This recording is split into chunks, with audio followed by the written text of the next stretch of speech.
রোগীদের অসহায়ত্বের সুযোগ নিয়ে সুযোগ সুবিধা করে দেওয়ার নামে তাদের স্বজনদের কাছ থেকে অর্থ আদায় করে এখানকার দালাল চক্র। এমনকি ভালো চিকিৎসা সেবা দেওয়ার কথা বলে বেসরকারি বিভিন্ন হাসপাতালে রোগী ভাগিয়ে নিতেও জড়িত এরা।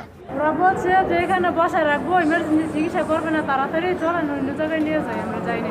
এর আগে বাচ্চা হারানো গেছে, এর আগে বাচ্চা মামলাও এদেরকে দেওয়া হয়েছিল। এদেরকে আমরা এনে ভিত্তি দিই না, অনেক সময় ফাঁকে কন্দে আসে, আমরা এটা দেখিও না। ছদ্মবেশে জরুরি বিভাগের আশপাশে এ দালালরা ঘোরাফেরা করে রোগীদের হয়রানি করেন। দীর্ঘ অনুসন্ধানে সময় সংবাদের ক্যামেরায় ধরা পড়ে দালাল চক্রের কয়েকজনের তৎপরতা।